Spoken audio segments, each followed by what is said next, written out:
All right, so in this video, we're going to be looking at when and why we would need to write an overloaded assignment operator, a copy constructor, and a destructor in C++. Turns out whenever we write certain classes that have certain types of data members, then we'll need to be writing all three of these. And that's why it's called the rule of three. So in a later video, we're going to develop classes in which we write all three of these and show the proper syntax. But for right now, we're going to just look at the concepts and the theory behind why we will need these. So let's go ahead and get started. Okay, so what we need to be thinking about is what happens whenever we assign one object to another object, whenever we copy an object to another object, or whenever we delete an object. As it turns out, what C++ provides us by default associated with these operations of assignment, copying, and deleting is often sufficient. But we can have certain classes, depending on their data members, in which these default operations provided by C++ is not sufficient. And that's when we have to do the things that we had mentioned before. We have to write an overloaded assignment operator, we have to write a copy constructor, and we have to write a destructor. So let's first look at an example in which we don't need to write those three. Okay, so let's say that we have a character class, and this is going to be representing characters in a game. So we can go in and instantiate as many characters as we want to in this game, and each character is going to have a name that's of type string, a life of type int, a strength of type int, and an intelligence of type int. So we can imagine creating or instantiating two characters, character C1, which will have a name of Bob, a life of 7, a strength of 5, and an intelligence of 6.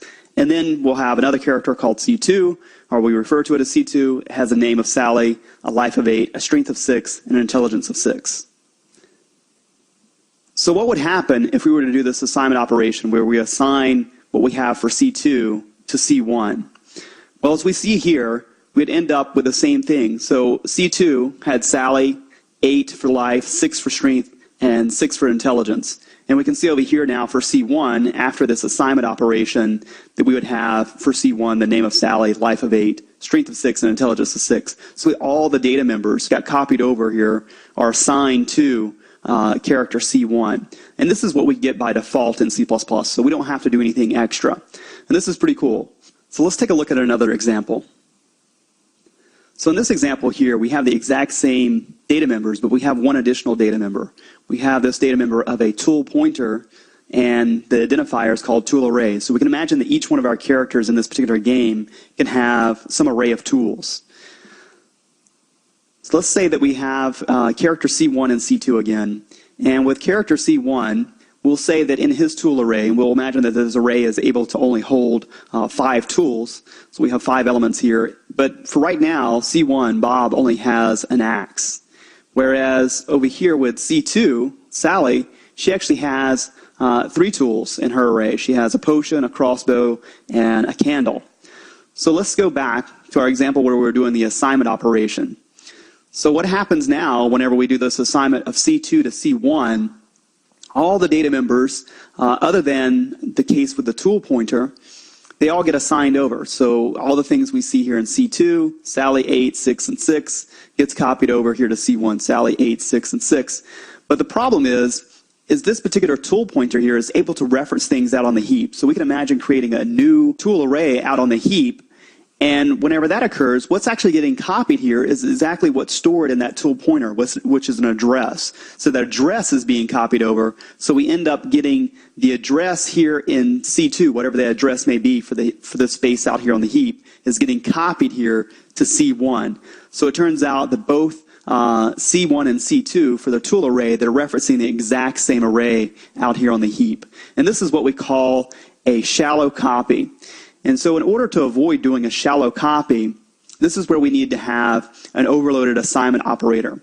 So you can see in this particular case, if we made use of overloading the assignment operator for the character class, then we would end up with both C1 and C2 having their own respective copies of this array. And at that point in time, these characters could go forward and have different values for their tool array or different tools in their tool array. And this is what we would like to have happen.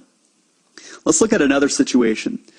So let's assume that we've written an overloaded assignment operator, but we end up with a situation like this, where we have C2, so the object C2, character C2 already exists, but now we're trying to create a new character called C3, and it doesn't exist, but we're going to initialize it with the values that currently exist in C2. So what's going to happen? Well, it turns out even if we had an overloaded assignment operator, it's not going to be invoked in this particular case because C3 wasn't already in existence. What's invoked is the copy constructor. And if we haven't written our own copy constructor, what will happen is C++ provides us a default copy constructor that performs another shallow copy. It doesn't perform a deep copy. So we just simply get that address that's being copied here from C2 to C3. And we end up sharing the exact same tool array out there on the heap. So again, overloaded assignment only invoked if the object already exists. So in this case, C3 didn't already exist, so we end up invoking the default copy constructor. So what we would need to do in this particular case is write a copy constructor. And we'll look at how to do that in our next video. All right, so let's take a look at what happens whenever we perform a delete operation. And we have a couple of scenarios here, but they really result in the same thing occurring. So we could have this particular thing here, this character C2, at least this portion that I'm moving my mouse over. This could exist either out on the stack or out on the heap. This particular tool array, we're saying that it's always going to exist out on the heap for this particular example. So the way that we had coded this up previously, whenever we had created character C2, we didn't use the keyword new. So that would be the case that this would be out on the stack. And so what would happen, as soon as we terminated whatever function this was created in, we would have an automatic invocation of what's called the default destructor. And it would take care of all this business here, removing that from the stack. But this part here would still exist out on the heap. Even if we had created this out on the heap, so say that we'd used the keyword new, and then we would go in and make use of the keyword delete and delete C2. Well, even in that case, it would just only take care of this. It would still leave this part here out on the heap. So what we'd have in that particular situation, or either one of those situations, is garbage out on the heap. We would still have our tool array there existing out on the heap with no way to get to it. And we don't want that to occur. So what we need to do is write our own destructor for the character class. And this is going to go in and take care of anything that we may be referencing out there on the heap. All right, so in summary, when should we go about writing the overloaded assignment operator, the copy constructor, and the destructor? Well, it comes down to this. If we have a class in which we have members of that class that can reference heap space, then we should be writing all three of those. The overloaded assignment operator, the copy constructor, and the destructor. And in my next video, we'll go in and write a class in which we'll need to have all three of these and see what the syntax looks like. All right, so in this video, we're going to take a look at operator overloading in C++. And let's start with a couple of examples. So the first example we have here, we see that we have the integer x and the integer y, or int y and int x. And x has the value of 6 and y has the value of 4. So if we were to see this particular expression here, where we have x plus y, we know that we're doing a summation here between x and y. So that would result in the value of 10 if we were to do x plus y. Let's take a look at another example. Here we have two string variables, a and b. So the first string variable we have, a, has this particular string pay, and the string b here has the string everyone. So if we were to see a plus b, we know that in this particular case, since we're dealing with strings, this plus operator here is actually performing concatenation. So because our arguments here are different, this takes on a different meaning. So behind the scenes, we already have what's considered to be operator overloading. So what that means is, dependent upon what arguments we have for a particular operation, we can have different sort of computations going on. In this case, we have concatenation between two strings occurring. Let's take a look at another example here. So here we have a couple of player objects being created. And I'm not going to specify what the details are of the player class. Let's just assume that in order to construct a particular player object, we have to specify maybe a name, an age, a strength, and an intelligence. So each one of these has a name, a strength, a name, age, a strength, and an intelligence. So if we were to go in and do P1 and then have our plus operator P2, we really don't know what that means. We'd have to go in and define what this particular plus symbol means whenever we have two player objects. So P1 and P2 are player objects, same thing with P2 and P3. It may be the case that we're doing some sort of mathematical computation based upon their age, their strength, and intelligence for us to actually add these two particular players up and come up with some particular value, We don't know, but we could define that. And that would involve overloading this particular operator, the plus operator, for the type player. So I have some of the commonly overloaded operators specified here, such as our assignment operator, our operations for various mathematical or traditional mathematical operations, addition, subtraction, multiplication, division. Of course, these could take on very different meaning depending on what objects we have. Same thing for our shortcut operators, our comparison operators, and even our insertion and extraction operators. So if we wanted to be able to do cout and then specify a player object, then we could overload the insertion operator for the player class or whatever class it is that we may have. All right, so let's take a look at what the function prototype would look like if we were to overload the assignment operator for a class called myClass. Basically, we would return a reference to a myClass object. That would be the return type specified. Then we'd have the keyword operator, and then the operator that in fact we're overloading, which is the assignment, and then open paren, and then we'd have a constant reference to a myClass object. Again, myClass is the thing that we're actually overloading the assignment operator for, and then some particular identifier. The identifier that I've used here is RHS, indicating right-hand side. So maybe this will make a little bit more sense if we look at an example.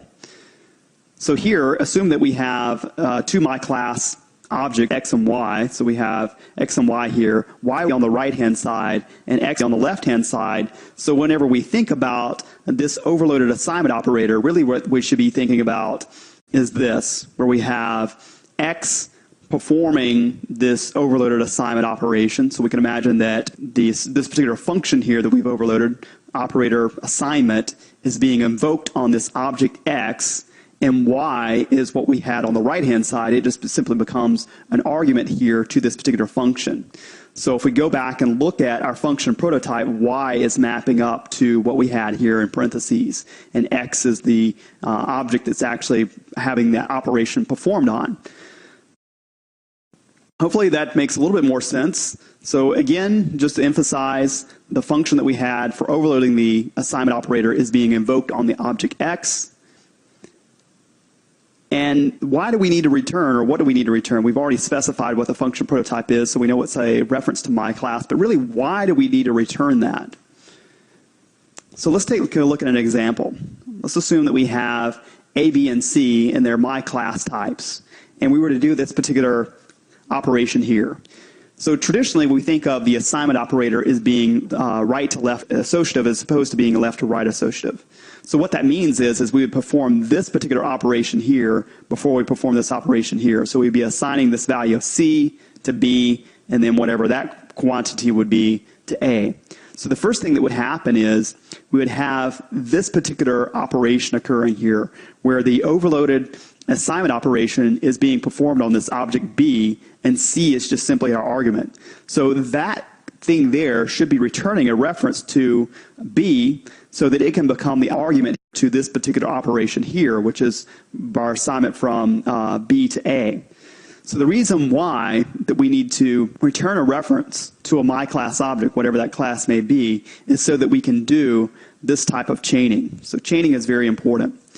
So without returning a myClass or a reference to a myClass object, we would not be able to chain the operations. So let's take a look at something we should have to consider whenever we write an overloaded assignment operator. So what would happen if we were to do self-assignment, where we had x assigned to x, and x was of type myClass? So x could in fact have a lot of data members, or maybe just a few data members, but if one of those data members there was a pointer that was capable of referencing heap space, we'd have to be very careful, because typically what would happen here is that we would deallocate this particular heap space. So we would deallocate this particular heap space associated with what we had on the left-hand side, so that we could, in fact, allocate or assign, the heap space that's associated with whatever we have on the right-hand side, whatever this particular myClass thing may be pointing to out there on the heap. Problem is, in this particular case, is that we have both the same thing on the left and right-hand side. So if we were to deallocate first what we had over here on the left-hand side, then that's also deallocating the very same thing that this thing is pointing to. So we would no longer be able to reference this particular thing out there on the heap. So we don't want that to occur. So we have to be very careful. So usually one of the first things that you have happen whenever you're writing an overloaded assignment operator, in the cases where you're referencing something out there on the heap, is that you would have to go in and check for self-assignment. So the way that we could go about doing that is you could do a test like this. If this, and remember that this is just referring to the calling object like X, checking to see if that's equal to the thing that we're referencing on the right-hand side or the thing that we have on the right-hand side. So if these two match in terms of their addresses, so this is just simply a pointer that holds an address, and this here would be specifying the particular address of whatever we have on the right-hand side. If that's the case, we really shouldn't do anything else, and we should just simply return or dereference this so that we're returning that myClass object, and that would be returned by reference according to our function prototype. If that is not the case, then we can go down here and assign whatever we have in terms of the data members on the right-hand side to the left-hand side, and also ensure that we do a deep copy as well, and then return the dereferencing there of this, so returning that myClass object.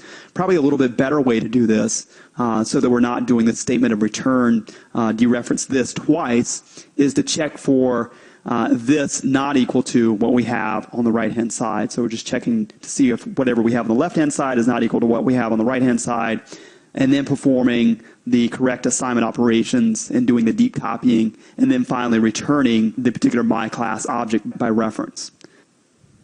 Okay, let's take a look at one more example. So let's look at this example here where we're making use of the insertion operator, and we have cout and we have x. Well, it depends on what x is. If x is one of our primitive data types, our data type that we have defined by the standard template library, then we probably already have this particular insertion operator overloaded for that particular type. But it may not be the case. So let's take a look at the function prototype for overloading the insertion operator. What we'll be returning in this particular case is just simply a reference to an OStream object. And then we'd have the keyword operator, and then whatever operator, in this case we're talking about the insertion operator, and then the actual arguments. So what we'll supply here in terms of the arguments to this particular operation is a reference to the OStream object, such as cout, and then for our other argument, it would just simply be whatever we're trying to output or send to the OStream. In this particular case, we're talking about a myClass object, and we would pass that in by constant reference, since we wouldn't actually be manipulating the particular object. So let's take a look at what the body of the overloaded insertion operator would look like. Basically, in the body, we'll just be building up an OStream object based on the data associated with whatever we've passed in for our second parameter. So in our case, we were talking about a myClass object x, and what would be returned by this particular function would just be a reference to an OStream object.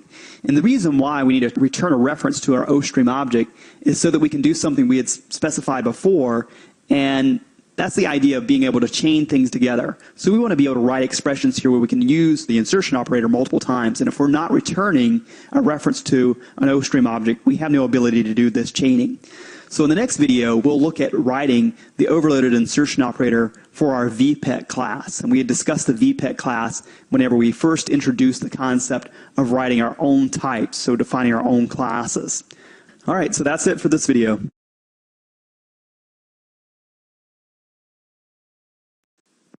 All right, so in this video, we're going to look at overloading the insertion operator for our VPET class. So we wrote this VPET class in a different video, and toward the end of that video, I said that it would be a good idea for us to overload the insertion operator for this particular class. And what that would allow us to do is write statements like cout, then the insertion operator, and then specify a VPET object, and have some sort of representation of our VPET object sent to the console. Now certainly we could also send it to a file or whatever it may be. So the very first thing that we need to do in terms of writing this overloaded insertion operator is to write the function prototype or the function declaration inside of the vpet.h file. So what I'm going to do is have our function prototype specified in the public section of our class. But this particular function is not going to actually be a member of this class. It's going to be what we call a friend. So a friend function just simply says that we can have access to the private data members, but again, it's not an actual member of the class. So the way we go about defining something as a friend is by using the keyword friend and then specifying the rest of the function prototype. So in this particular case, we'll just say friend std : OStream ampersand. So we're saying that we're going to be returning a reference to an OStream object. And the reason why we need to return a reference to an OStream object is so that we can actually chain multiple insertion operators together. So we'll do that, and then we'll say operator, and then whatever operator we're overloading, in this case the insertion operator, then an open paren, std, : ostream, ampersand. So we need to pass in a reference to an ostream object like cout or a file or whatever it may be. And then we'll have a constant reference to a vpet object. So we'll pass that in by constant reference, and we'll just have the identifier of vp associated with that particular vpet object. So that's it for our function declaration, and then we'll go into the vpet.cpp file and write our function definition. All right, so before we go over to the vpet.cpp file, I did want to mention that we really don't have to have these identifiers here of OS and VP. So for the function prototype, function declaration, all we need to have is the types being specified there in our parameter list. So let me go ahead and just copy this here, everything except for the friend part. And I'm going to just go over to our vpet.cpp file and go down toward the bottom and paste this in. So we'll get rid of this semicolon here, since we're actually going to be writing our function body instead of a function prototype. It just turns out that the function header is the same. And then we'll have open brace, and then press enter, and we should have a closed brace that was inserted automatically. And now we can think about what we should be doing inside of the body of this overloaded insertion operator. So what we really want to have is the ability to have a representation of our vpet object. So we think about each one of our vpets having really two properties associated with it: the weight associated with the vpet object and whether it's hungry or not. So what we can do is start building up a string that represents whether our vpet, our virtual pet, is hungry or not. So we'll declare a string, so std : string, and we'll name this string just hunger status. So hunger status, and we'll set it to the empty string initially. So below that, we'll have an if statement in which we are just going to ask the question and find out whether our particular vpet is hungry or not. So the way we'll go about doing that is just the if statement and then say vp, and then if we do the dot operator, we should get a listing of all the properties and methods associated with this particular virtual pet, and we can access the value of being hungry or not directly, since this is a friend function. So we can do vp.hungry, and then do open brace, close brace, and then we'll say hunger status, and set our hunger status appropriately. So we'll just set hunger status to hungry and do a semicolon. Otherwise, else, we'll say that hunger status is set to not hungry.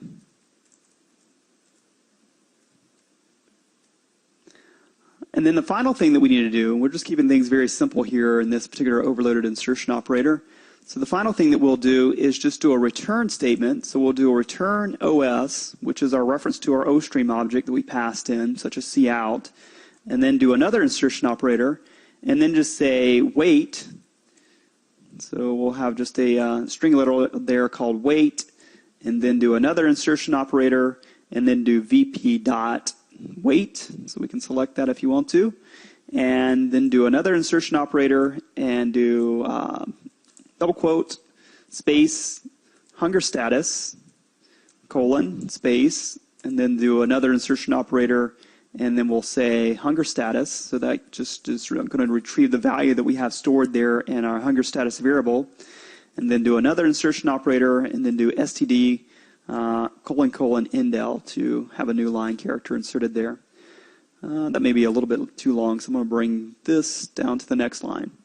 And that's pretty much it for our overloaded insertion operator. So all we're really doing there is just building up some particular string that we want to have sent out to OStream.